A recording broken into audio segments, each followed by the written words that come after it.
പ്രിയപ്പെട്ട പഠിതാക്കളെ, ഭൗതികശാസ്ത്രം അതായത് നമ്മുടെ ഫിസിക്സിലെ ഒന്നാമത്തെ അധ്യായം പ്രകാശപാതയിലൂടെയുള്ള ആ അധ്യായത്തിലെ കുറച്ച് കാര്യങ്ങൾ നമ്മൾ പറഞ്ഞു അല്ലേ. അപവർത്തനം വരെ നമ്മൾ പറഞ്ഞു നിർത്തി. അപവർത്തനത്തിൻ്റെ പ്രായോഗിക ഫലങ്ങളൊക്കെ നമ്മൾ പറഞ്ഞു അല്ലേ. അതിനിടയ്ക്ക് ദർപ്പണത്തെ പറ്റി പറഞ്ഞു. ദർപ്പണത്തിൽ പ്രതിബിംബങ്ങൾ ഉണ്ടാകുന്നതിനെ പറ്റിയും കോൺകേവ് കോൺവെക്സ് ദർപ്പണങ്ങളെ പറ്റി പറഞ്ഞു. ഇനി നമ്മൾ പഠിക്കാൻ പോകുന്നത് ഈ ലെൻസിനെ പറ്റിയാണ്. ദർപ്പണം പോലെ തന്നെ വിവിധ തരത്തിലുള്ള ലെൻസുകളുണ്ട്. പക്ഷെ നമുക്ക് 2 തരത്തിലുള്ള ലെൻസുകളാണ് പഠിക്കേണ്ടത്, കോൺകേവ് ലെൻസും കോൺവെക്സ് ലെൻസും. അപ്പം അതിലേക്ക് എത്തിപ്പെടുന്നതിന് മുന്നേ കുറച്ച് കാര്യങ്ങളുണ്ട്, നമുക്കൊന്ന് നോക്കാം. ത്രികോണ പ്രിസത്തിലൂടെയുള്ള അപവർത്തനം നമ്മൾ ആദ്യമേ പറഞ്ഞിരുന്നു. അപവർത്തനം എന്ന് പറഞ്ഞാൽ എന്താണ്? ഒരു മാധ്യമത്തിൽ നിന്ന് മറ്റൊരു മാധ്യമത്തിലേക്ക് പ്രകാശം ചെരിഞ്ഞു പതിക്കുമ്പോൾ മാധ്യമങ്ങളുടെ വിഭജന തലത്തിൽ വെച്ച് പ്രകാശ പാതയിൽ ഉണ്ടാകുന്ന വ്യതിയാനമാണ് അപവർത്തനം എന്ന് നമ്മൾ പറഞ്ഞു അല്ലേ. അതിന് നമ്മളിവിടെ ഒരു ഗ്ലാസ് ലാബിൻ്റെ ഉദാഹരണമൊക്കെ പറഞ്ഞു കഴിഞ്ഞു. വായു എന്ന മാധ്യമത്തിൽ കൂടെ ഗ്ലാസ് എന്ന മാധ്യമത്തിലേക്ക് പ്രകാശം കടന്നപ്പോൾ ഇവിടെ വെച്ച് ഈ വിഭജന തലത്തിൽ വെച്ചിട്ട് ഈ പ്രകാശകിരണത്തിന് വ്യതിയാനം സംഭവിച്ചു എന്നൊക്കെ നമ്മൾ പറഞ്ഞു. പിന്നെ നമ്മൾ വേറൊരു കാര്യം പറഞ്ഞു, കുത്തനെ പതിക്കുന്ന പ്രകാശകിരണങ്ങൾക്ക് വ്യതിയാനം ഉണ്ടാകുന്നില്ല എന്നും പറഞ്ഞു കഴിഞ്ഞു. അപ്പോൾ ഇനി ഇവിടെ ത്രികോണ പ്രിസത്തിലൂടെയുള്ള അപവർത്തനം. ഒരു പ്രിസത്തിലൂടെയുള്ള പ്രകാശകിരണം, സൂര്യപ്രകാശം പ്രിസത്തിലൂടെ കടന്ന് മറുവശത്തെത്തിയപ്പം നമുക്ക് സ്പെക്ട്രം കിട്ടി. അതായത് VIBGYOR, violet, IndiGo, blue, green, yellow, orange, red എന്നുള്ള അതായത് സൂര്യപ്രകാശത്തെ ഘടകവർണ്ണങ്ങളായി വേർതിരിക്കുന്ന അത് നമുക്ക് മനസ്സിലായി. ഇനി നമ്മൾ അടുത്ത വേറെ പോയിന്റിലേക്ക് പോവുകയാണ്. ത്രികോണ പ്രിസത്തിലൂടെയുള്ള അപവർത്തനം. ഒരു ലേസർ ടോർച്ചിൽ നിന്നുള്ള പ്രകാശം ത്രികോണാകൃതിയിലുള്ള ഒരു സ്ഫടിക പ്രിസത്തിലേക്ക് പതിച്ചപ്പോൾ, അതായത് ഇതുപോലുള്ള പ്രിസത്തിലേക്ക് പതിപ്പിച്ചപ്പോൾ പ്രകാശം സഞ്ചരിച്ച പാതയാണ് വരച്ചിരിക്കുന്നത്. ഇവിടെ വരച്ചിരിക്കുന്നുണ്ട് പ്രകാശം സഞ്ചരിക്കുന്ന പാത. അതായത് ഇങ്ങനെ പോയി ഇവിടെ എത്തിയപ്പം വ്യതിയാനം വന്ന് ഇങ്ങോട്ട് വന്നു, ഇവിടെ എത്തിക്കഴിഞ്ഞ് വീണ്ടും അത് ഇങ്ങോട്ടേക്ക് പോയി അല്ലേ. പ്രകാശം 2 പ്രാവശ്യം അപവർത്തനത്തിന് വിധേയമായി. അതായത് ഇവിടെയും അപവർത്തനത്തിന് വിധേയമായി, ഇവിടെയും അപവർത്തനത്തിന് വിധേയമായി. പ്രകാശം 2 പ്രാവശ്യം അപവർത്തനത്തിന് വിധേയമായപ്പോൾ അതിൻ്റെ പാദത്തിനടുത്തേക്ക് വളഞ്ഞു. അതായത് ഈ കിരണത്തിൻ്റെ പാത എന്ന് പറഞ്ഞാൽ പോകുന്ന വഴി. പ്രിസം എന്ന് പറയുന്നത് ഇതാണ് പ്രിസത്തിൻ്റെ പാദമാണിത്. പാദം എന്ന് പറഞ്ഞാൽ താഴെവശം പാദമാണ്. അപ്പം ഈ കിരണം പ്രിസത്തിലെ പാദത്തിൻ്റെ അടുത്തേക്ക് വളഞ്ഞു എന്ന് പറയാൻ ഈ നേരെ അങ്ങോട്ട് പോകാതെ കുറച്ചും കൂടെ ഇങ്ങനെ പ്രകാശകിരണം ചെരിഞ്ഞു പതിച്ചു എന്ന്. അപ്പോൾ ഇവിടെ വേറെ ഒരു കാര്യം പറയുന്നത് എന്താണെന്നോ, ഒരു പ്രിസത്തിൽ നിന്ന് ഇങ്ങനെ പോയി ഇങ്ങനെ വന്നു. അങ്ങനെയാണെങ്കിൽ 2 പ്രിസങ്ങൾ ഒന്നിനോടൊന്ന് പാദങ്ങൾ പരസ്പരം ചേർത്ത് വെച്ചാൽ പ്രകാശകിരണം എങ്ങനെ പോകുന്നു? അതായത് ഈ പ്രിസത്തിനോട് ചേർത്ത്, പ്രിസത്തിൻ്റെ പാദം ഇതാണ്, ഈ പാദത്തിനോട് വേറൊരു പ്രിസത്തിൻ്റെ പാദം ചേർത്ത് വെക്കുന്നത്. അതായത് അങ്ങനെ ചേർത്ത് വെക്കുമ്പോൾ 2 പ്രിസങ്ങൾ പാദങ്ങൾ ചേർത്ത് വെച്ച് സമാന്തര പ്രകാശ ബീമുകൾ പതിപ്പിച്ചാലൊന്ന്. ഇപ്പോൾ ഇതൊരു പ്രിസം. നമ്മൾ അതിൻ്റെ ഈ പാദത്തിനോട് ചേർത്ത് വേറൊരു പ്രിസവും ഇങ്ങനെ വെക്കുന്നു. അതായത് ഇങ്ങനെ. ഇപ്പം ഞാനിവിടെ ഗ്യാപ്പ് ഇട്ടേ ഉള്ളൂ. ഇത് ശരിക്കും ഇവിടെ ചേർത്ത് വെക്കുകയാണ് ചെയ്തേക്കുന്നത്. ചേർത്ത് വെച്ചപ്പോൾ എന്ത് ചെയ്തു? ഒരു കിരണം ഇങ്ങോട്ട് വന്ന് ഇതിൽ പോയി. ഈ ഒരു കിരണത്തിൻ്റെ പാതയാണ് ഇവിടെ. പക്ഷെ അതുപോലെ തന്നെ ഇത് നേരെ ഇങ്ങനെ തിരിച്ചു വെച്ചാൽ എന്തായിരിക്കും ഉണ്ടാകുന്നത്? ഇവിടുന്ന് ഒരു കിരണം വന്നു, ഇങ്ങനെ വന്നു, താഴേക്ക് പോയില്ലേ? അത് തന്നെയാണ് 2 പ്രിസങ്ങൾ പാദത്തോട് പാദം ചേർത്ത് വെച്ച് പ്രകാശകിരണം പതിപ്പിക്കുമ്പോൾ എങ്ങനെയുണ്ടാകുന്നു? 2ഉം കൂടി ഒരു സ്ഥലത്ത് വന്ന് കൂടി യോജിക്കുന്നു. 2 പ്രിസങ്ങൾ ഇപ്രകാരം ക്രമീകരിക്കുമ്പോൾ അതൊരു കോൺവെക്സ് ലെൻസ് പോലെ പ്രവർത്തിക്കുന്നു. പ്രിസങ്ങൾ 2ഉം ചേർത്ത് വെക്കുമ്പോൾ ഒരു കോൺവെക്സ് ലെൻസ് പോലെ പ്രവർത്തിക്കുന്നു എന്ന്. ഇനി നമുക്ക് ലെൻസിനെ പറ്റി നോക്കാം. നമുക്ക് പഠിക്കേണ്ടത് 2 തരം ലെൻസുകളാണ്, കോൺകേവ് ലെൻസും കോൺവെക്സ് ലെൻസും. ചിത്രത്തിൽ കാണുന്നത് പോലെ 2 ഗോളോപരിതലങ്ങൾക്കിടയിലുള്ള ഒരു സുതാര്യ മാധ്യമമാണ് ലെൻസ്. ഇതിപ്പോൾ ഒരു ഗോളമായിട്ടെടുക്കുകയാണെങ്കിൽ ഇതൊരു ഗോളം, ഇത് വേറൊരു ഗോളം. 2 ഗോള ഉപരിതലങ്ങൾക്ക് ഇപ്പോൾ ഒരു ഗോളത്തിന് നമുക്ക് ശരിക്കും ഇങ്ങനെ അപ്പോൾ ഇതിൻ്റെ ഉപരിതലം ഇതല്ലേ, രണ്ട് ഗോളത്തിൻ്റെ ഉപരിതലങ്ങൾ കൂടിച്ചേർന്നതാണ് കൂടിച്ചേർന്ന ഒരു സുതാര്യ മാധ്യമം എന്ന് പറഞ്ഞാൽ സുതാര്യം അതാര്യം എന്ന് പറഞ്ഞാൽ സുതാര്യം പ്രകാശത്തിനെ കടത്തിവിടുന്നത്, അതാര്യം പ്രകാശത്തിനെ കടത്തി വിടാത്തത്. രണ്ട് ഗോളോപരിതലങ്ങൾക്കുള്ളിടയിലുള്ള ഒരു സുതാര്യ മാധ്യമമാണ് ലെൻസ്. ഇതൊരു ലെൻസ്. ഇനി നമുക്ക് വേറെ രണ്ട് ഗോളങ്ങൾ എടുക്കാം. അതിൻ്റെ ഉപരിതലങ്ങൾ ഇതാ കുറച്ച് അകത്തി വെച്ചിരിക്കുന്നു. അപ്പം അതിൻ്റെ ഇടയ്ക്കുള്ള ഇത് കണ്ടില്ലേ, ഈ രീതിയിലുള്ള ഇത് വേറൊരു ടൈപ്പ് ലെൻസ്, ഇത് വേറൊരു ടൈപ്പ്. ഈ നടുഭാഗം ഉയർന്നിരിക്കുന്നത് കോൺവെക്സ് ലെൻസും നടുഭാഗം കുഴിഞ്ഞിരിക്കുന്നത് കോൺകേവ് ലെൻസുമാണ്. ഇനി ഇവിടെ നമ്മൾ ശ്രദ്ധിക്കേണ്ടത് രണ്ട് ഗോളമാണെന്ന് പറഞ്ഞല്ലോ. ഗോളത്തിൻ്റെ കേന്ദ്രത്തിന് നമ്മൾ വക്രതാ കേന്ദ്രം എന്ന് പറയുന്നുണ്ടല്ലോ. ഗോളത്തിൻ്റെ കേന്ദ്രത്തിന് നമ്മൾ വക്രതാ കേന്ദ്രം എന്ന് പറയുന്നുണ്ട്. അതുപോലെ തന്നെ ഇതിപ്പം ഒരു ലെൻസ് ആണെങ്കിൽ ലെൻസിൻ്റെ മധ്യബിന്ദു കണ്ടോ, മധ്യബിന്ദുവാണ് പ്രകാശിക കേന്ദ്രം. പിന്നെ രണ്ട് ഗോളങ്ങളുടെ വക്രതാ കേന്ദ്രങ്ങൾക്കിടയിലൂടെ കടന്നു പോകുന്ന രേഖയാണ് മുഖ്യ അക്ഷം. ഇത് മുഖ്യ അക്ഷം. അത് വക്രതാ കേന്ദ്രങ്ങൾക്കിടയിൽ യോജിപ്പിച്ചുകൊണ്ട് കടന്നു പോകുന്ന നേർരേഖ. ആ രേഖ ലെൻസിൻ്റെ മധ്യഭാഗത്തൂടെയാണ് കടന്നു പോകുന്നത്. ആ മധ്യബിന്ദുവിനെ പ്രകാശിക കേന്ദ്രം എന്ന് പറയുന്നു. അപ്പം വക്രതാ കേന്ദ്രങ്ങളും പ്രകാശബിന്ദുവിലും കൂടി കടന്നു പോകുന്ന രേഖയാണ് മുഖ്യാക്ഷം. അത് ഓർത്തോളുക. കേന്ദ്രം മുഖ്യാക്ഷം O എന്ന പോയിന്റോട് സൂചിപ്പിക്കുന്നു. ഇതിൻ്റെ കേന്ദ്രം മുഖ്യാക്ഷം അല്ല, കേന്ദ്രം പ്രകാശിക കേന്ദ്രം ലെൻസിൻ്റെ മധ്യഭാഗത്താണ് പ്രകാശിക കേന്ദ്രം എന്ന് പറയുന്നത്. O എന്ന അക്ഷരം കൊണ്ട് സൂചിപ്പിക്കുന്നു. ഇവിടെയും O എന്ന അക്ഷരം കൊണ്ട് സൂചിപ്പിക്കുന്നു. ഇത് രണ്ട് വക്രതാ കേന്ദ്രങ്ങളാണ്. നമ്മൾ എടുത്തിരിക്കുന്ന ഗോളങ്ങളുടെ കേന്ദ്രത്തിനെയാണ് വക്രതാ കേന്ദ്രം എന്ന് പറയുന്നത്. പിന്നെ ഇവിടെ വേറൊരു പോയിന്റും കൂടെ പറയാനുള്ളത്, ഇപ്പം രണ്ട് ഗോളങ്ങളുടെ ഉപരിതലങ്ങൾ ചേർന്നാണ് ലെൻസ് എന്ന് പറഞ്ഞല്ലോ. ഈ ഒരു ഗോളത്തിൻ്റെ അതേ വലിപ്പം തന്നെ ഉണ്ടാകണമെന്നില്ല മറ്റൊരു ഗോളത്തിനും. നമുക്കൊരു എക്സാമ്പിളായിട്ട് ഇതൊരു കുഞ്ഞി ഗോളം, ഇവിടെ ഞാൻ ഒരു വലിയ ഗോളം വരച്ചു.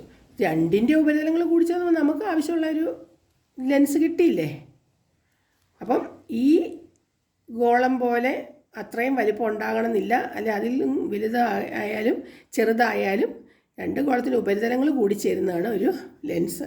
അപ്പോൾ ഈ ഗോളത്തിൻ്റെ ആരെന്ന് പറയുന്നത് ഇവിടുന്ന് ഇത്രയുള്ള ദൂരം, അല്ലെ ഇവിടുന്ന് ഇത്രയുള്ള ദൂരം, അല്ലെ ഇവിടുന്ന് ഇത്രയുള്ള ദൂരം. ഈ ആരം ആയിരിക്കണമെന്നില്ല, മറ്റതിൻ്റെ കുറച്ചും കൂടെ വലിയ ആരമായിരിക്കുമല്ലോ. കണ്ടോ? അപ്പോൾ രണ്ട് ഗോളോപരിതലങ്ങൾ എന്ന് പറഞ്ഞാൽ രണ്ട് ഗോളം ഒരുപോലെ ആകണമെന്നില്ല. ആ ഒരു പോയിൻറ്റും കൂടെ ഓർത്ത് വെച്ചോളുക. നമുക്ക് വഴി ആവശ്യമുണ്ട്. ഇനി ഇവിടെ കുറച്ച് കാര്യങ്ങൾ. കൈനോട്ടക്കാർ ലെൻസുകൾ ഉപയോഗിക്കുന്നത് കണ്ടിട്ടില്ലേ? കണ്ണടയിലും ക്യാമറയിലും ലെൻസുകൾ കണ്ടിട്ടുണ്ടാവുമല്ലോ. ലെൻസുകൾ വസ്തുക്കളെ വലുതാക്കി കാണിക്കുന്നത് എങ്ങനെയായിരിക്കും? അതിനെ ലെൻസുകളെക്കുറിച്ച് കൂടുതൽ അറിഞ്ഞിരിക്കണം. അപ്പം ലെൻസിനെ കുറിച്ചുള്ള കുറച്ച് പ്രധാന പോയിൻറ്റുകളാണ് നമ്മൾ നോക്കുന്നത്. ലെൻസിന് വക്രതാ കേന്ദ്രങ്ങൾ, വക്രതാ ആരങ്ങൾ, മുഖ്യ അക്ഷം, മുഖ്യ ഫോക്കസ്, കോൺവെക്സിൻ്റെ മുഖ്യ ഫോക്കസ്, കോൺകേവിൻ്റെ മുഖ്യ ഫോക്കസ്, പ്രകാശിക കേന്ദ്രം, ഫോക്കസ് ദൂരം, അങ്ങനെ കുറേ പോയിന്റുകൾ നമുക്ക് പഠിക്കാനുണ്ട്. നമുക്ക് നോക്കാം ഓരോന്നായിട്ട്. വക്രതാ കേന്ദ്രങ്ങൾ. ലെൻസ് ഏതെല്ലാം ഗോളങ്ങളുടെ ഭാഗമായി ഉണ്ടായതാണോ ആ ഗോളങ്ങളുടെ കേന്ദ്രങ്ങളെ വക്രതാ കേന്ദ്രങ്ങൾ എന്ന് പറയും. നിങ്ങൾ ദർപ്പണം പഠിച്ചതുകൊണ്ട് നിങ്ങൾക്ക് ഈ വക്രതാ കേന്ദ്രം എന്നൊക്കെ പറയുമ്പോൾ എല്ലാം എളുപ്പമായിരിക്കും. നമ്മളിത് ഇവിടെ കണ്ടില്ലേ, ഇതാ രണ്ട് ഗോളങ്ങൾ, അതിൻ്റെ കേന്ദ്രത്തിനെയാണ് വക്രതാ കേന്ദ്രം എന്ന് പറയുന്നത്. ഇതിൻ്റെ കേന്ദ്രമാണ് വക്രതാ കേന്ദ്രം. C1 C2 എന്നും പറഞ്ഞ് കൊടുത്തിരിക്കുന്നു. ഇനി അപ്പോൾ വക്രതാ കേന്ദ്രങ്ങൾ നമ്മൾ പറഞ്ഞു. ഇനി വക്രതാ ആരങ്ങൾ, അത് നേരത്തെ പറഞ്ഞു കഴിഞ്ഞാണ്, എന്നാലും ഒന്നും കൂടെ പറയാം. ലെൻസ് ഭാഗമായ ഗോളങ്ങളുടെ ആരങ്ങളാണ് വക്രതാ ആരങ്ങൾ. ഇവ രണ്ടും തുല്യ അളവിലാകണമെന്നില്ല. ഇത് ഞാനിവിടെ പറഞ്ഞു ഓർക്കുന്നുണ്ടോ? ഇതൊരു ഗോളം, ഇത് വേറൊരു ഗോളം. രണ്ടിൻ്റെ ആരവും ഇതിൻ്റെ ആരത്തിൻ്റെ അത്രയും ആകണമെന്നില്ല. ഇതിൻ്റെ ആരം, രണ്ടിൻ്റെ ആരം വ്യത്യാസമായിരിക്കും. അതാണിവിടെ. ഇവ രണ്ടും തുല്യ അളവിലാകണമെന്നില്ല. ഇനി മുഖ്യ അക്ഷം. വക്രതാ കേന്ദ്രങ്ങളിലൂടെ കടന്നു പോകുന്ന രേഖ നമ്മളിവിടെ പറഞ്ഞു. വക്രതാ കേന്ദ്രം ഇതിലൂടെ കടന്നു പോകുന്ന രേഖയാണ് മുഖ്യ അക്ഷം. ഇനി ഇവിടെ മുഖ്യ ഫോക്കസ് കോൺവെക്സ് ലെൻസിൻ്റെ ആണ് കേട്ടോ പറയുന്നത്. അതായത് ഇതുപോലുള്ള ലെൻസിൻ്റെ ഇതുപോലുള്ള ലെൻസിൻ്റെ മുഖ്യ ഫോക്കസാണ് പറയുന്നത്. മുഖ്യ അക്ഷത്തിന് സമാന്തരമായും വളരെ അടുത്തും ലെൻസിൽ പതിക്കുന്ന പ്രകാശകിരണങ്ങൾ അപവർത്തനത്തിന് ശേഷം മറുവശത്ത് മുഖ്യ അക്ഷത്തിലുള്ള ഒരു ബിന്ദുവിൽ കൂടി കടന്നുപോകും. ഇതാണ് കോൺവെക്സ് ലെൻസിൻ്റെ ഒരു ഫോക്കസ്. ഇതുപോലെ മറുവശത്തും മറ്റൊരു ഫോക്കസ് ഉണ്ടായിരിക്കും. അതൊന്ന് നമുക്ക് നോക്കാം.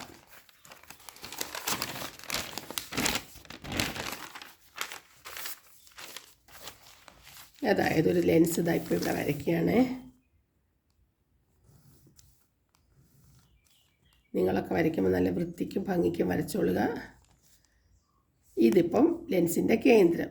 ഇതിപ്പോൾ ഒരു ഗോളം, ഇത് വേറൊരു ഗോളാണ്. അതിൻ്റെ കേന്ദ്രമാണല്ലോ. അതിൻ്റെ കേന്ദ്രം ഞാനിവിടെ, ഇത് വക്രതാ കേന്ദ്രങ്ങൾ. ഇവിടെ എന്താണ് പറഞ്ഞേക്കുന്നത്? മുഖ്യ ഫോക്കസ് മുഖ്യ അക്ഷത്തിന് സമാന്തരമായി, അതായത് ഈ മുഖ്യ അക്ഷത്തിന് സമാന്തരമായി, അത് വരയ്ക്കുകയാണ്. മുഖ്യ അക്ഷത്തിന് സമാന്തരമായും വളരെ അടുത്തും ലെൻസിൽ പതിക്കുന്ന പ്രകാശകിരണങ്ങൾ അപവർത്തനത്തിനു ശേഷം, അതായത് ഇങ്ങോട്ട് കിടന്നാൽ അപവർത്തനാണ്, മറുവശത്ത്, അതായത് ഈ വശത്ത് മുഖ്യ അക്ഷത്തിലുള്ള ഒരു ബിന്ദുവിൽ കൂടി കടന്നു പോകുന്നു. അത് ഞാൻ വരയ്ക്കാം. അതായത് നിങ്ങളുടെ ഇവിടെയുള്ള ഇത് തന്നെയാണ് ഇവിടെ പറയുന്നത്. മുഖ്യ അക്ഷത്തിന് സമാന്തരമായി ലെൻസിൽ പതിക്കുന്ന കിരണങ്ങൾ അപവർത്തനത്തിന് ശേഷം മുഖ്യ അക്ഷത്തിലുള്ള ഒരു ബിന്ദുവിലൂടെ കടന്നു പോകുന്നു. അതായത് ഈ ഒരു ബിന്ദുവിലൂടെയാണ് ഇത് കടന്നു പോയത്. ഇതായിരിക്കും മുഖ്യ ഫോക്കസ്. ഇവിടെ എന്താ പറയുന്നത്? മുഖ്യ അക്ഷത്തിലുള്ള ഒരു ബിന്ദുവിലൂടെ കടന്നു പോകും. ഇതാണ് കോൺവെക്സ് ലെൻസിൻ്റെ ഒരു ഫോക്കസ്. അപ്പം ഇത് ഒരു ഫോക്കസ്. നമുക്ക് വേറൊരു കാര്യമുണ്ട്. നമ്മൾ ഈ ലെൻസ് എന്ന് പറഞ്ഞാൽ ഈ ലെൻസിൻ്റെ ഇതിലേ കടന്ന് മറുവശത്തേക്കും പ്രകാശകിരണം പോകും. അവിടുന്ന് പ്രകാശം പതിച്ചാൽ ഇപ്പുറത്തേക്കും വരും, അല്ലേ? അപ്പോൾ ഇവിടെ ഇങ്ങനെ സമാന്തരമായിട്ട് ഇങ്ങനെ മുഖ്യ അക്ഷത്തിലുള്ള ബിന്ദുവിൽ കൂടി അതങ്ങ് പോയി. ഓക്കെ. എന്നാൽ ഇനി മറുവശത്തും ഇപ്പുറ സൈഡിലൊരു ഫോക്കസ് ഉണ്ട്. അതെങ്ങനെ കണ്ടുപിടിക്കും? അത് നമുക്ക് നോക്കാം. ഇവിടെ ഇങ്ങനെ ശ്രദ്ധിക്കുക. ഇവിടുന്ന് ഒരു കിരണം ഇങ്ങനെ മുഖ്യ അക്ഷത്തിന് സമാന്തരമായി വരിക എന്ന് വിചാരിച്ചോ. ഇങ്ങനെ ഒരു കിരണം വന്നു. അതിവിടെ എത്തിക്കഴിഞ്ഞിട്ട് എന്താ സംഭവിക്കുന്നത്? അത് നേരെ മുഖ്യ അക്ഷത്തിലുള്ള ഒരു ബിന്ദുവിൽ കൂടി അങ്ങോട്ട് പോയി. മുഖ്യ അക്ഷത്തിലുള്ള ബിന്ദുവിൽ കൂടി പോയി. ഇത് ഇപ്പുറ സൈഡിലുള്ള ഫോക്കസ്. ഇതിലേ പോകുമ്പോൾ മറുവശത്ത്. ഇങ്ങനെ ലെൻസ് എന്ന് പറയുന്നത് സുതാര്യ മാധ്യമമാണ്. ഒരു വശത്തൂടെ പ്രകാശം കടന്നാൽ മറുവശത്തെത്തും. അതുപോലെ ഈ സൈഡിൽ കൂടെ പ്രകാശം വന്നാൽ ഇപ്പുറത്തേക്കും വരും. അപ്പം മനസ്സിലായോ? സമാന്തരമായി പോയി മുഖ്യ അക്ഷത്തിലൊരു ബിന്ദുവിൽ കൂടി പോയി. ഇവിടെ സമാന്തരമായി വന്നു മുഖ്യ അക്ഷത്തിലുള്ള ഈ പറയുന്നതാണ് മുഖ്യ അക്ഷം. അപ്പം രണ്ട് സൈഡിലും ഫോക്കസ് ഉണ്ട്, അല്ലേ? മുഖ്യ ഫോക്കസ് മനസ്സിലായോ? രണ്ട് സൈഡിലുള്ള ഫോക്കസ് ഒരു ബിന്ദുവിൽ കൂടി കടന്നു പോകും. ഇതാണ് കോൺവെക്സ് ലെൻസിൻ്റെ ഒരു ഫോക്കസ്. ഇതുപോലെ മറുവശത്തോ മറ്റൊരു ഫോക്കസ് ഉണ്ടായിരിക്കും. ഒന്നും കൂടെ അത് പറയാം, മനസ്സിലാകാത്ത ആൾക്കാർക്ക് വേണ്ടിയിട്ട് ഒന്നും കൂടെ.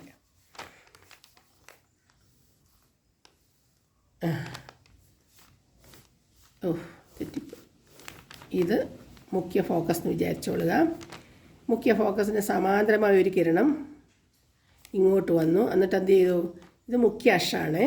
മുഖ്യ അക്ഷത്തിൽ കൂടി അതങ്ങ് കടന്നുപോയി.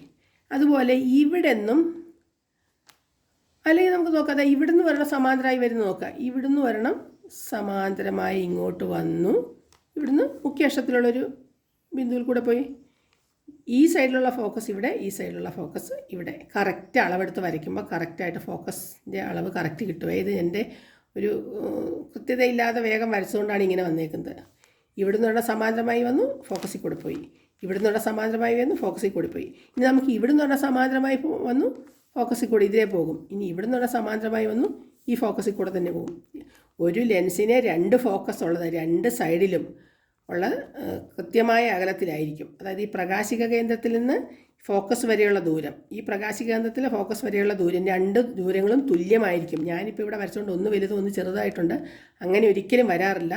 പ്രകാശിക കേന്ദ്രത്തിൽ നിന്ന് മുഖ്യ ഫോക്കസിലേക്കുള്ള ദൂരമാണ് ഫോക്കസ് ദൂരം. അത് ഈ സൈഡിലുള്ള ഫോക്കസ് ദൂരം തന്നെയായിരിക്കും ഇപ്പുറ സൈഡിലേക്കും ഉള്ളത്. ഓക്കെ. അപ്പം കോൺവെക്സ് ലെൻസിൻ്റെ മുഖ്യ ഫോക്കസാണിത്. ഇനി നമുക്ക് കോൺകേവ് ലെൻസിൻ്റെ മുഖ്യ ഫോക്കസ് നോക്കാം. കോൺകേവ് ലെൻസിൻ്റെ മുഖ്യ ഫോക്കസ് നമുക്ക് നോക്കാം.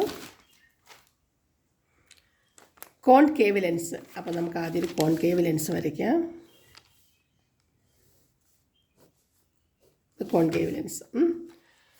അതിൻ്റെ പ്രകാശിക കേന്ദ്രം നമുക്കിതാകാം. മുഖ്യ അക്ഷം ഓൾറെഡി വരച്ച് വെക്കാം. മുഖ്യ അക്ഷം. ഇനി നമുക്ക് നോക്കാം. കോൺകേവ് ലെൻസിൻ്റെ മുഖ്യ അക്ഷത്തിന് സമാന്തരമായും, കോൺകേവ് ലെൻസിൻ്റെ ഇവിടെ വരയ്ക്കുകയാണ്, മുഖ്യ അക്ഷത്തിന് സമാന്തരമായും വളരെ അടുത്തും ലെൻസിൽ പതിക്കുന്ന പ്രകാശകിരണങ്ങൾ അപവർത്തനത്തിന് ശേഷം അതേ വശത്ത് മുഖ്യ അക്ഷത്തിലുള്ള ഒരു ബിന്ദുവിൽ നിന്ന് വരുന്നതായി തോന്നും. അതായത് ഇങ്ങനെ വരുന്ന കിരണമില്ലേ, ഇങ്ങനെ വരുന്ന കിരണം, സമാന്തരമായിട്ട് വരുന്ന കിരണം ഇവിടെ ഈ വശത്ത് തന്നെയുള്ള ഈ മുഖ്യ അക്ഷത്തിലുള്ള ഒരു ബിന്ദുവിൽ നിന്ന് വരുന്നതായിട്ട് തോന്നുമെന്ന്. അതെങ്ങനെയാണെന്ന് നമുക്ക് നോക്കാം. ഒരിക്കലും ഈ കോൺവെക്സ് ലെൻസിൻ്റെ പ്രകാശകിരണങ്ങൾ ഇങ്ങനെ വന്ന് കൂട്ടിമുട്ടുന്നത് പോലെ, മറുവശത്ത് കൂട്ടിമുട്ടുന്ന പോലെ കോൺകേവിൻ്റെത് കൂട്ടിമുട്ടാറില്ല. ഇങ്ങോട്ട് എത്തിക്കഴിയുമ്പോൾ ഇവർ അകന്നാണ് പോകുന്നത്. ഇവിടെ ഇങ്ങനെ വന്നു കഴിയുമ്പോൾ അങ്ങോട്ടേക്ക് പോകും. പക്ഷെ വേറൊരു കാര്യമുണ്ട്. ഈ അകന്നു പോകുന്ന, വിഭ്രജിച്ചു പോകുക എന്നാണ് പറയുന്നത്. താഴേക്ക് വന്ന് കൂടിച്ചേരാതെ കോൺകേവ് ലെൻസിൻ്റെ മുഖ്യ അക്ഷത്തിന് സമാന്തരമായി കോൺകേവ് ലെൻസിൽ പതിക്കുന്ന കിരണങ്ങൾ വിഭ്രജിച്ചു പോകുന്നു. പക്ഷേ ആ വിഭ്രജിച്ചു പോകുന്ന കിരണങ്ങളിൽ നിന്ന് പുറകിലോട്ടൊരു ഡോട്ടഡ് ലൈൻ വരയ്ക്കുമ്പോൾ അത് ഇവിടെ ഒരു ബിന്ദുവിൽ കൂട്ടി മുട്ടും. അതായിരിക്കും കോൺകേവ് ലെൻസിൻ്റെ മുഖ്യ ഫോക്കസ്. അതുപോലെ ഇപ്പറയും മുഖ്യ ഫോക്കസ് ഉണ്ടാകും. നമുക്കത് നോക്കാം. ഇത് ഇവിടെ നിന്ന് ഇങ്ങനെ വരുന്നു, പക്ഷേ അത് അങ്ങോട്ട് വിഭ്രജിച്ച് പോയി. പക്ഷേ അവിടുന്ന് ഡോട്ട് ലൈൻ ഇട്ടിട്ട് ഇതായിരിക്കും കോൺകേവ് ലെൻസിൻ്റെ മുഖ്യ ഫോക്കസ്. എന്നാൽ ഇത് ഇവിടെ നിന്ന് ഇങ്ങനെ നമുക്ക് ഇവിടെ നോക്കാം. ഒരെണ്ണം ഇങ്ങനെ വന്നു കഴിഞ്ഞിട്ട് ഇത് അങ്ങോട്ട് വിഭ്രജിച്ച് പോയി. പക്ഷേ ഈ വിഭ്രജിച്ചെടുത്തുനിന്ന് ഇങ്ങനെ ഒരു ഡോട്ടഡ് ലൈൻ കണ്ടല്ലോ, ഇതായിരിക്കും ഫോക്കസ്. അത് നിങ്ങളുടെ ടെക്സ്റ്റിനകത്ത് കാര്യമായിട്ടൊന്നും കൊടുത്തിട്ടില്ല. പക്ഷേ ഞാൻ വേറൊരു ചിത്രം കാണിച്ചു തരാം. ഇവിടെ കണ്ടോ, സമാന്തരമായി വരുന്നു. നിങ്ങൾ വേറൊന്നും നോക്കണ്ട. ഇങ്ങനെ ഒരു കിരണം വന്നിട്ട് അത് കണ്ടോ വിഭ്രജിച്ച് പോയേക്കുന്നത് കണ്ടോ. അപ്പോൾ ഒരു ഡോട്ടഡ് ലൈൻ ഇട്ട് ഇങ്ങനെ വന്ന് കണ്ടില്ലേ. അത്രയും മാത്രം ഇവിടെ നോക്കിയാൽ മതി. പിന്നെ വരയ്ക്കുമ്പോൾ നമുക്ക് വേറെ വിശദമായിട്ട് നോക്കാം. അപ്പോൾ വിഭ്രജിച്ച് പോയത് മനസ്സിലായല്ലോ. അത് കോൺകേവ് ലെൻസിലെ മുഖ്യ അക്ഷത്തിന് സമാന്തരമായും വളരെ അടുത്തും ലെൻസിൽ പതിക്കുന്ന പ്രകാശകിരണങ്ങൾ അപവർത്തനത്തിന് ശേഷം അതേ വശത്ത് മുഖ്യ അക്ഷത്തിലുള്ള ഒരു ബിന്ദുവിൽ നിന്ന് വരുന്നതായി, അതായത് മുഖ്യ അക്ഷത്തിലുള്ള ഒരു ബിന്ദുവിൽ നിന്ന് വരുന്നതായി തോന്നും. ഈ ബിന്ദുവാണ് കോൺകേവ് ലെൻസിൻ്റെ മുഖ്യ ഫോക്കസ്. കോൺകേവ് ലെൻസിനും 2 മുഖ്യ ഫോക്കസുകളുണ്ട്. രണ്ടും മിഥ്യയാണ്. ഈ പോയിൻ്റ് ഒന്ന് ഓർത്തോളുക. രണ്ടും മിഥ്യയാണ്. അതായത് ഇവിടെ ശരിക്കും ഉണ്ടാകുന്നില്ല, നമുക്ക് തോന്നുന്നതാണ്. ഇവിടെയും കാരണം ഇങ്ങനെ പോകുന്നത് അങ്ങോട്ട് വിഭ്രജിച്ചു പോയി, അത് ഡോട്ടഡ് ലൈൻ വന്ന് ഇവിടെ ടച്ച് ചെയ്തു. ഇങ്ങനെ വരുന്നത് അങ്ങോട്ട് വിഭ്രജിച്ചു പോയി, ഡോട്ടഡ് ലൈൻ ഇവിടെ വന്ന് ടച്ച് ചെയ്തു. അത് പ്രകാശിക കേന്ദ്രമാണ്. ഇനി അത് നമ്മൾ ഓൾറെഡി പറഞ്ഞു കഴിഞ്ഞതാണ്. ലെൻസിൻ്റെ മധ്യബിന്ദുവാണ് പ്രകാശിക കേന്ദ്രം. അതായത് ലെൻസിൻ്റെ മധ്യബിന്ദു, ഈ മധ്യബിന്ദു, അതായത് അല്ലെങ്കിൽ ഒന്നും കൂടി ഇവിടെ വരയ്ക്കാം. ഇതാണ് പ്രകാശിക കേന്ദ്രം. അതായത് ഇതാണ് പ്രകാശിക കേന്ദ്രം. ലെൻസിൻ്റെ മധ്യബിന്ദുവാണ് പ്രകാശിക കേന്ദ്രം. വക്രതാ കേന്ദ്രങ്ങളെ തമ്മിൽ ബന്ധിപ്പിക്കുന്ന രേഖ ഈ ബിന്ദുവിലൂടെ കടന്നു പോകും. നമ്മളിവിടെ നേരത്തെ പറഞ്ഞായിരുന്നല്ലോ,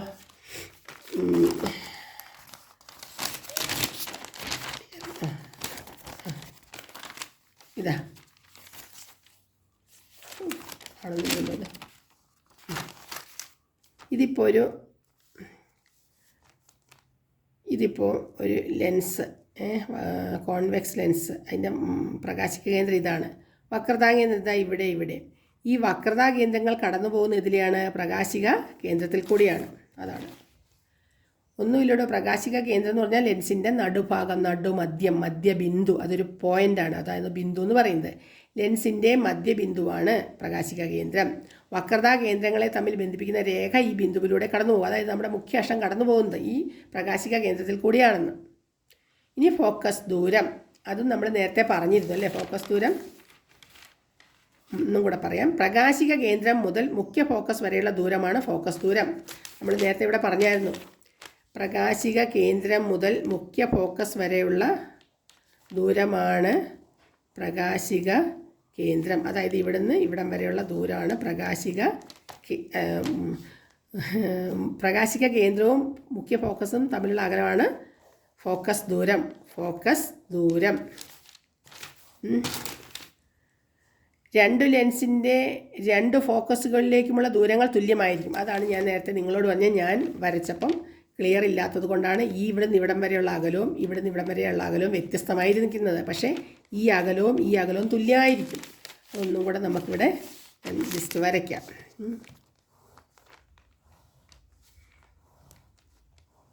ഇതിപ്പോൾ ഒരു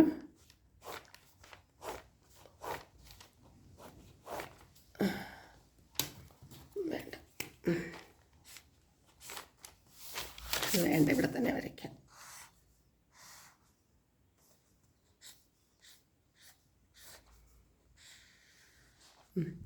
ഇത് പ്രകാശിക കേന്ദ്രമാണ്.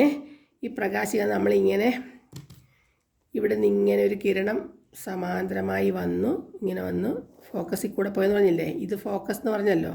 അതുപോലെ ഒരു കിരണം ഇവിടെ നിന്ന് ഇങ്ങനെ വന്ന് ഇങ്ങനെ പോയെന്ന് പറഞ്ഞില്ലേ, ഇത് ഫോക്കസാന്ന് പറഞ്ഞില്ലേ. ഇവിടുന്ന് ഇവിടം വരെയുള്ള ദൂരമാണ് ഫോക്കസ് ദൂരം. അതായത് ഇവിടുന്ന് ഇവിടം വരെയുള്ള ദൂരമാണ് ഫോക്കസ് ദൂരം. ഈ രണ്ട് ദൂരവും തുല്യമായിരിക്കും. ഈ അളവും തുല്യമായിരിക്കണം ഒരു ലെൻസിൻ്റെ.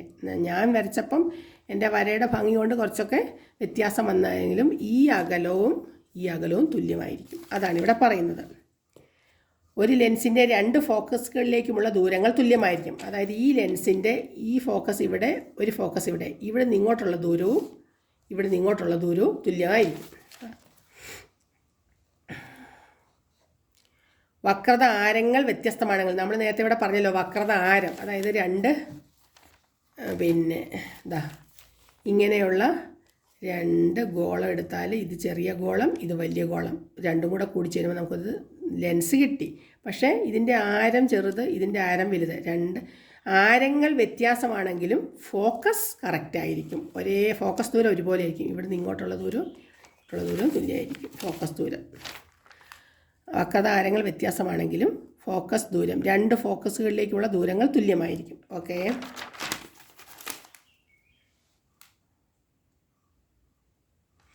ഇവിടെ എന്താണെന്ന് രണ്ട് ചിത്രം കൂടെ നിങ്ങൾക്ക് സംശയം വരും.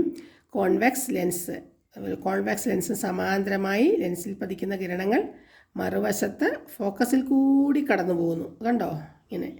ഇനി ഇവിടെ വേറെന്താണെന്നോ, ഫോക്കസിൽ കൂടി വരുന്നത് ശരിക്കും വിവ്രജിച്ച് പോവുകയാണ് ചെയ്യുന്നത്. ഇവിടെ നോക്കുമ്പോൾ ഇവിടെ കണ്ടില്ലേ, ഇനി ഒരു കിരണം ഫോക്കസിൽ കൂടിയാണ് വരുന്നതെന്ന് വിചാരിച്ചോ. അത് ഞാനിവിടെ വരച്ച് കാണിക്കാതായിരിക്കും നിങ്ങൾക്ക് നല്ലത്. അല്ല ഇവിടെ ഉണ്ട് ഓൾറെഡി വരച്ചിട്ട്. ഒരു കിരണം ഫോക്കസിൽ കൂടി ഒരു കിരണം പോകുന്നു. അത് മുഖ്യാക്ഷത്തിന് സമാന്തരമായിട്ടാണ് പോകുന്നത്. കോൺവെക്സിൽ ഫോക്കസിൽ കൂടി ഒരെണ്ണം പോകുമ്പോൾ അത് മുഖ്യാക്ഷത്തിന് സമാന്തരമായി പോകുന്നു.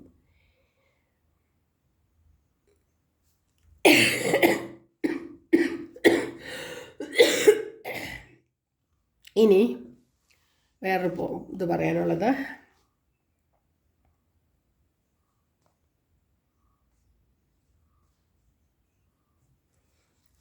ഈ ചിത്രങ്ങളും കൂടെ നമുക്കൊന്ന് നോക്കാം. ഇത് കണ്ടോ, പ്രകാശിക കേന്ദ്രത്തിൽ കൂടി ഒരു കിരണം കടന്നു പോവുകയാണ്. ആ കിരണം എന്ത് ചെയ്യുന്നു, ഒരിക്കലും നമ്മൾ നേരത്തെ ഇവിടെ കുത്തനെ പതിക്കുന്ന കിരണങ്ങൾക്ക് വളവില്ല എന്ന് പറഞ്ഞല്ലോ. അതുപോലെ തന്നെ പ്രകാശിക കേന്ദ്രത്തിൽ കൂടി ഒരു പ്രകാശരശ്മി കടന്നു പോകുന്നുണ്ടെങ്കിൽ അത് ഒറ്റയടിക്ക് അങ്ങ് പോകും, അതിന് അപവർത്തനം സംഭവിക്കത്തില്ല. ഇത് കണ്ടല്ലോ, ഇതിൻ്റെയും പ്രകാശിക കേന്ദ്രത്തിൽ കൂടി കടന്നു പോകുന്നതിന് അപവർത്തനം സംഭവിക്കത്തില്ല. ഇവിടെ ഫോക്കസിൽ കൂടി പോകുന്നത് മുഖ്യാക്ഷത്തിന് സമാന്തരമായി പതിക്കുന്നു. ചിത്രത്തിൽ നിന്ന് മനസ്സിലാക്കിയ അറിവുകളുടെ ഒരു കുറിപ്പ് തയ്യാറാക്കുക. അതായത് നമ്മളിപ്പോൾ കുറച്ച് ചിത്രങ്ങൾ കണ്ടല്ലോ. ഒരു കിരണം സമാന്തരമായി പോയി, അത് ഫോക്കസിൽ കൂടി കടന്നുപോയി. സമാന്തരമായി പതിക്കുന്നത് ഫോക്കസിൽ കൂടി പോയി. പിന്നെ ഫോക്കസിൽ കൂടി പോകുന്നത് സമാന്തരമായിട്ടാണ് ഇവിടെ പോകേണ്ടത്. പക്ഷേ ഇവിടെ ഇത് കോൺകേവ് ദർപ്പണമായതുകൊണ്ട് ഇത് കോൺകേവ് ദർപ്പണം ആയതുകൊണ്ടില്ല, ഇത് ഇങ്ങനെ പോയിട്ട് ഇവിടെ ഇങ്ങനെ സമാന്തരമായിട്ടാണ് പോകേണ്ടത്. ഫോക്കസിൽ കൂടി പോകുന്നത് സമാന്തരമായിട്ടാണ് പോകേണ്ടത്. പക്ഷേ സമാന്തരമായിട്ട് പോകത്തില്ല, അത് വിഭ്രജിച്ച് പോവുകയാണ് ചെയ്യുന്നത് കോൺകേവിൻ്റെത്. ശരിക്കും കോൺവെക്സിൻ്റെ പറയുവാണെങ്കിൽ ഫോക്കസിൽ കൂടെ പോകുന്നു, മറുവശത്ത് സമാന്തരമായി പോവുകയല്ലേ ചെയ്യേണ്ടത്. ഇവിടെ മറുവശത്ത് സമാന്തരമായി പോകാതെ ഇവിടുന്ന് ഇങ്ങോട്ടേക്ക് പോകുന്നതായിട്ട് നമുക്ക് തോന്നും. ഇവിടുന്ന് ഇങ്ങോട്ടേക്ക് പോകുന്നതായിട്ട് തോന്നും. അത് സമാന്തരമായി പോകുന്നതായി തോന്നുന്നു, പക്ഷെ ഒരിക്കലും പോകാറില്ല. പിന്നെ പ്രകാശിക കേന്ദ്രത്തിൽ കൂടി കടന്നു പോകുന്ന കിരണം വളവും ചെരുവോ അപവർത്തനമൊന്നും ഇല്ലാതെ മറുവശത്തേക്ക് അതേപോലെ കടന്നു പോകുന്നു. ഇത് പിന്നെ കോൺവെക്സിൻ്റെ ആണെങ്കിലും കോൺകേവിൻ്റെ ആണെങ്കിലും കോൺവെക്സിൻ്റെ ആണെങ്കിലും പ്രകാശിക കേന്ദ്രത്തിൽ കൂടി പോകുന്നതിന് ഒരിക്കലും ചെരിവോ അപവർത്തനമോ ഒന്നും സംഭവിക്കത്തില്ല. ഇവിടെ ഫോക്കസിൽ കൂടി പോകുന്നത് മുഖ്യ അക്ഷത്തിന് സമാന്തരമായി പോകുന്നു. ഇനി വാച്ച് നന്നാക്കുന്നവർ വാച്ചിനുള്ളിലെ ഭാഗങ്ങൾ വലുതായി കാണുന്നത് എങ്ങനെയായിരിക്കും? അതിന് ഫോക്കസ് ദൂരം കുറഞ്ഞ കോൺവെക്സ് ലെൻസാണ് ഉപയോഗിക്കുന്നത്. ലെൻസിൻ്റെ പ്രകാശിക കേന്ദ്രത്തിനും ഫോക്കസിനും ഇടയിലായി വസ്തു വരത്തക്ക വിധം വെച്ച് നോക്കിയാൽ വസ്തുവിൻ്റെ പല മടങ്ങ് വലിപ്പമുള്ള പ്രതിബിംബം കാണാം. അതായത് ലെൻസിൻ്റെ പ്രകാശിക കേന്ദ്രത്തിനും ഫോക്കസിനും ഇടയിലായി വസ്തു വരത്തക്ക വിധം വെച്ച് നോക്കിയാൽ വസ്തുവിൻ്റെ പല മടങ്ങ് വലിപ്പമുള്ള പ്രതിബിംബം കാണാം. നമ്മുടെ പാഠത്തിന് തുടക്കത്തിൽ തന്നെ ഒരു കാര്യം പറഞ്ഞായിരുന്നു. മുട്ടായി ഭരണിയിലെ ഏത് മുട്ടായി എടുത്താലും കുട്ടി കാണുന്ന വലിയ മുട്ടായി കുട്ടിക്ക് കിട്ടുന്നില്ല എന്ന്. അതിന് കാരണം എന്താണ്? മുട്ടായി ഭരണിയിലെ ഭിത്തി ഒരു കോൺവെക്സ് ലെൻസ് പോലെ പ്രവർത്തിച്ചത് കൊണ്ടാണ് കുട്ടിക്കും നമുക്കും ഭരണിയിലെ മിഠായി വലുതായി തോന്നുന്നത്. കോൺവെക്സ് ലെൻസ് ചെറുതിനെ വലുതാക്കി കാണിക്കുന്നു അല്ലേ? ലെൻസിൽ നിന്ന് വ്യത്യസ്ത അകലങ്ങളിൽ വസ്തു വയ്ക്കുമ്പോൾ പ്രതിബിംബങ്ങൾ ഇപ്രകാരമാണോ? അതായത് നമുക്ക് ഇനി ചെയ്യാം. എങ്ങനെയാണ് ഈ പിന്നെ മുട്ടായി ഭരണിയിൽ വലുതായി കണ്ട പോലെ പല സ്ഥലത്ത് വെക്കുമ്പോൾ വലുതായി തന്നെ കിട്ടുമെന്നാണ് ചോദ്യം. അത് നമുക്ക് പരീക്ഷണം ചെയ്യാനുണ്ട്. ദർപ്പണം ഉപയോഗിച്ച് പരീക്ഷണം ചെയ്തതുപോലെ മേശമേൽ വരച്ച രേഖയുടെ മധ്യഭാഗത്തായി സ്റ്റാൻഡിൽ ഉറപ്പിച്ച ലെൻസ് വയ്ക്കുക. വളരെ അകലെയുള്ളൊരു വസ്തുവിൻ്റെ പ്രതിബിംബം സ്ക്രീനിൽ ഉണ്ടാകുന്ന വിധം ക്രമീകരിക്കുക. വളരെ അകലെയുള്ള വസ്തുക്കളുടെ വ്യക്തമായ പ്രതിബിംബം ഉണ്ടാകുന്നത് ലെൻസിൻ്റെ ഫോക്കസിലായിരിക്കും. ലെൻസ് മുതൽ സ്ക്രീൻ വരെയുള്ള ദൂരം അളന്ന് ഫോക്കസ് ദൂരം കണ്ടെത്തുക. നമ്മൾ ആദ്യമേ പറഞ്ഞു, ഫോക്കസ് ദൂരം എന്ന് പറഞ്ഞാൽ ലെൻസിൻ്റെ പ്രകാശിക കേന്ദ്രം മുതൽ ഫോക്കസ് വരെയുള്ള ഫോക്കസ് വരെയുള്ള ദൂരമാണ് ഫോക്കസ് ദൂരം എന്ന് പറഞ്ഞു. അപ്പം നമ്മൾ ഈ പരീക്ഷണങ്ങൾ ചെയ്യുമ്പോൾ എന്ത് ചെയ്യണം? വളരെ അകലെയുള്ളൊരു ബിന്ദുവിൽ ലെൻസിലേക്ക് ബിന്ദുവോ ഒരു വൃക്ഷമോ ഒരു എന്തെങ്കിലും ഒരു ചിത്രം നമ്മൾ ലെൻസിൽ കൂടെ നോക്കിയിട്ട് അതിന് കറക്റ്റ് അതിൻ്റെ ഫോക്കസ് ചെയ്യുക. അതായത് ഇവിടെ പറയുന്നുണ്ട്, വളരെ അകലെയുള്ള ഒരു വസ്തുവിൻ്റെ പ്രതിബിംബം സ്ക്രീനിൽ ഉണ്ടാകുന്ന വിധം സ്ക്രീനിൽ ക്രമീകരിക്കുക. വളരെ അകലെയുള്ള വസ്തുക്കളുടെ വ്യക്തമായ പ്രതിബിംബം ഉണ്ടാകുന്നത് എപ്പോഴും ഫോക്കസിലായിരിക്കും. വളരെ അകലെയുള്ളതിൻ്റെ വ്യക്തമായ പ്രതിബിംബം എപ്പോഴും ഫോക്കസിലായിരിക്കും ഉണ്ടാകുന്നത്.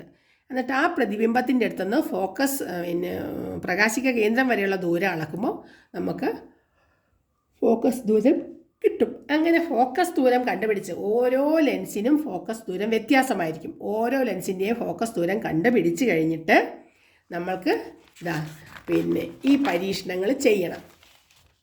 ഇത് ചെയ്യണം. കാരണം വസ്തു 2F വെക്കുമ്പോൾ വസ്തു 2F വെക്കുമ്പോൾ 2F-നും F-നും ഇടയ്ക്ക് വെക്കുമ്പോൾ വസ്തു F-ൽ വെക്കുമ്പോൾ ലെൻസിനും F-നും ഇടയിൽ വെക്കുമ്പോൾ എന്നൊക്കെ അതൊക്കെ ചെയ്യുന്നതിന് മുന്നേ 1-2 കാര്യങ്ങളും കൂടെ പറയട്ടെ. നമ്മളിപ്പോൾ ഒരു കോൺവെക്സ് ലെൻസ് അല്ലെങ്കിൽ കോൺകേവ് ലെൻസ് ഉപയോഗിച്ച് ഒരു വസ്തുവിൻ്റെ പ്രതിബിംബം കണ്ടുപിടിക്കാൻ വേണ്ടിയിട്ട് നമ്മൾ അറിഞ്ഞിരിക്കുന്ന 2-3 പ്രധാന പോയിന്റുകൾ അറിഞ്ഞിരിക്കണം. അതായത് വസ്തുവിൻ്റെ ഒരേ ബിന്ദുവിൽ നിന്ന് 2 പ്രകാശ ബീമുകൾ പുറപ്പെടണം. അപവർത്തനത്തിന് ശേഷം ഇവ കൂട്ടിമുട്ടുന്നിടത്താണ് പ്രതിബിംബത്തിൻ്റെ സ്ഥാനം. അപവർത്തനത്തിന് ശേഷം ഈ 2 കിരണങ്ങളും കൂടെ കൂട്ടിമുട്ടുന്നിടത്താണ് പ്രതിബിംബം കിട്ടേണ്ടത്. മുഖ്യ അക്ഷത്തിനും മുകളിലുള്ളവ നിവർന്നും താഴെയുള്ളവ തലകീഴായുമായിരിക്കും. അതായത് ഇതിപ്പോൾ ഒന്നിൻ്റെ മുഖ്യ അക്ഷമെന്ന് വിചാരിച്ചു. ഇത് മുഖ്യ അക്ഷമല്ലേ? മുഖ്യ അക്ഷത്തിന് മുകളിലേക്കുള്ളതൊക്കെ നിവർന്ന് നിൽക്കും. മുഖ്യ അക്ഷത്തിന് താഴെയാണ് പ്രതിബിംബം കിട്ടുന്നതെങ്കിൽ എല്ലാം തലകീഴായിട്ടായിരിക്കും ഉണ്ടാകുന്നത്. ഇത് ലെൻസിൻ്റെ മുഖ്യ അക്ഷമാണ്. ഇവിടേക്ക് കിട്ടുന്ന പ്രതിബിംബമൊക്കെ നിവർന്നായിരിക്കും, താഴേക്ക് കിട്ടുന്നതൊക്കെ പ്രതിബിംബം തലകീഴായിട്ടായിരിക്കും ഉണ്ടാകുന്നത്. ഈ 3 പോയിന്റ് ഓർത്ത് വെച്ചാൽ നമുക്കിത് ചെയ്യാൻ എളുപ്പമാണ്. നമ്മൾ ആദ്യമേ പറഞ്ഞല്ലോ ഫോക്കസ് ദൂരം കണ്ടുപിടിക്കുന്ന കാര്യം പറഞ്ഞില്ലേ. അപ്പോൾ ഫോക്കസ് ദൂരം കണ്ടുപിടിച്ച് കഴിഞ്ഞാൽ ലെൻസിൻ്റെ പ്രകാശിക കേന്ദ്രത്തിൽ നിന്ന് ഫോക്കസ് വരെയുള്ള ദൂരമാണ് ഫോക്കസ് ദൂരം. ഇവിടുന്ന് ഈ അകലം തന്നെയായിരിക്കും ഇവിടുന്ന് ഇങ്ങോട്ടും. അപ്പം എഫ് എന്ന് പറയുന്നത് രണ്ടിടത്ത് അടയാളപ്പെടുത്തി. 2F എന്ന് പറഞ്ഞാലോ എഫിൻ്റെ ഇരട്ടിയല്ലേ. അപ്പോൾ ഇവിടുന്നുള്ള അകലത്തിനോട് കൂടി ഈ അകലം വീണ്ടും കൂട്ടിച്ചേർക്കുമ്പോൾ 2F കിട്ടി. അതുപോലെ ഇപ്പുറ സൈഡിലും വെക്കണം. ഇവിടുന്ന് ഇവിടം വരെ എഫ് ഫോക്കസ് ദൂരം, അവിടുന്ന് വീണ്ടും ഈ ദൂരം ഇങ്ങോട്ടേക്ക് എടുത്ത് കഴിയുമ്പോൾ 2F. ഈ എഫും 2Fും വന്നത് മനസ്സിലായോ? എഫ് എന്ന് പറഞ്ഞത് മുഖ്യ ഫോക്കസ്, പ്രകാശിക കേന്ദ്രം മുതൽ ഫോക്കസ് വരെയുള്ള ദൂരമാണ് ഫോക്കസ് ദൂരം. ഈ ഫോക്കസ് ദൂരം ഇപ്പം ഒരു 2 സെൻറ്റിമീറ്റർ ആണെന്ന് വിചാരിച്ചോളുക. അപ്പം ഇവിടുന്ന് ഇവിടം വരെ 2 സെൻറ്റിമീറ്റർ ആണെങ്കിൽ വീണ്ടും ഇവിടുന്ന് ഇങ്ങോട്ടേക്ക് 2 സെൻറ്റിമീറ്റർ എടുക്കുമ്പോൾ 2F കിട്ടും. ഞാൻ 2 സെൻറ്റിമീറ്റർ എന്ന് പറഞ്ഞൊരു എക്സാമ്പിൾ പറഞ്ഞതാണ്. ഇനി ഇവിടുന്ന് ഇവിടം വരെ 5 സെൻറ്റിമീറ്റർ ആണെന്ന് വിചാരിച്ചോളുക. ഇവിടുന്ന് ഇവിടം വരെ 5 സെൻറ്റിമീറ്റർ ആണെങ്കിൽ ഇവിടുന്ന് ഇവിടം വരെയും 5 സെൻറ്റിമീറ്റർ ആയിരിക്കും. ഇനി ഇവിടുന്ന് ഇവിടം വരെയുള്ള 5 സെൻറ്റിമീറ്റർ തന്നെയായിരിക്കും ഇവിടുന്ന് ഇങ്ങോട്ടേക്കും ഉണ്ടാകുന്നത്. അപ്പോൾ എഫിൻ്റെ പ്രകാശിക കേന്ദ്രം മുതൽ എഫ് വരെയുള്ള ദൂരമായിരിക്കും എഫ് മുതൽ 2F വരെയുള്ള ദൂരം. 2F മുതൽ 3F വരേക്ക് പോകണമെങ്കിൽ ഈ അകലം തന്നെയായിരിക്കും ഇങ്ങോട്ടേക്ക് വരുന്നത്. പക്ഷേ നമുക്ക് അത്രയൊന്നും വേണ്ട, നമുക്ക് എഫും 2Fും 2Fന് അപ്പുറമേ മതി. അതായത് ഈ ഓരോ പൊസിഷനിലും നമ്മൾ ഒരു വസ്തു അല്ലെങ്കിൽ ഒരു മെഴുകുതിരി കത്തിച്ച് വെക്കുമ്പോൾ അതിൻ്റെ പ്രതിബിംബം മറുവശത്ത് എവിടെ കിട്ടുമെന്ന് നമ്മൾ അറിയാൻ വേണ്ടിയിട്ടാണ് ഈ പരീക്ഷണങ്ങൾ ചെയ്യുന്നത്. അപ്പോൾ കുറേ പരീക്ഷണങ്ങൾ നമുക്ക് ചെയ്യാനുണ്ട്. വിശദമായിട്ട് ഈ പരീക്ഷണങ്ങളൊക്കെ നമുക്ക് ചെയ്യണം. അടുത്ത ക്ലാസ്സിൽ നമുക്ക് ഈ പരീക്ഷണങ്ങളൊക്കെ ചെയ്താലോ? കാരണം ഒറ്റയടിക്ക് വേഗം എടുത്തു പോയാൽ നിങ്ങൾക്ക് ബുദ്ധിമുട്ടായിരിക്കും. അപ്പോൾ ഓക്കെ, എല്ലാവരും നന്നായിട്ട് പഠിക്കുക. അടുത്ത ക്ലാസ്സിൽ നമുക്കിതെങ്ങനെ വരയ്ക്കുന്നതെന്ന് പറഞ്ഞു തരാം. പിന്നെ എല്ലാവരും ചാനലൊന്ന് സബ്സ്ക്രൈബ് ചെയ്തിട്ടോളുക. കാരണം ഈ ചാനലിനകത്ത് തുല്യതയുടെ ഫിസിക്സും കെമിസ്ട്രിയും കൂടാതെ ബയോളജിയുടെയൊക്കെ പിന്നെ ക്ലാസ്സുകൾ ഞാൻ ഇടുന്നുണ്ട്, ചോദ്യോത്തരങ്ങൾ ഇടുന്നുണ്ട്. ഇതുവരെ ഈ ചാനലിനകത്ത് ഫിസിക്സും കെമിസ്ട്രിയും തുല്യതയുടെ ഉണ്ടാകും. 10ാം ക്ലാസ്സിൻ്റെ സാധാരണ സ്റ്റേറ്റ് സിലബസിൽ ഇപ്പം 10 ക്ലാസ്സിൽ പഠിക്കുന്ന കുട്ടികളുടെ 2-3 ചാപ്റ്ററുണ്ട്. പിന്നെ കേട്ടറ്റിൻ്റെ ഉണ്ട്, PSCയുടെ ഉണ്ട്, പലതും ഉണ്ട്. പക്ഷേ നിങ്ങൾ 10th തുല്യത, അതായത് 10ാം ക്ലാസ് തുല്യത എന്ന് കാണുന്നത് മാത്രം നിങ്ങൾ നോക്കിയാൽ മതി. അപ്പോൾ 10ാം ക്ലാസ് തുല്യതയുടെ കുറേ ചോദ്യോത്തരങ്ങൾ, കുറേ പിന്നെ ക്വസ്റ്റ്യൻ പേപ്പർ ഡിസ്കഷനൊക്കെ ഉണ്ട്. എല്ലാവരും നന്നായിട്ട് നോക്കുക. All the best. ഈ ചാപ്റ്റർ കഴിഞ്ഞാൽ ഇതിൻ്റെ മുന്നേ ഇട്ടിട്ടുള്ള ചോദ്യോത്തരങ്ങൾ, മുന്നേ ഈ ചാനലിൽ തന്നെ ഇട്ടിട്ടുള്ള ചോദ്യോത്തരങ്ങളാണ്. അത് ഞാൻ ഡിസ്ക്രിപ്ഷൻ ബോക്സിൽ അതിൻ്റെ ലിങ്ക് ഇട്ട് തരാം. Okay, thank you. All the best. എല്ലാവരും നന്നായിട്ട് പഠിക്കുക.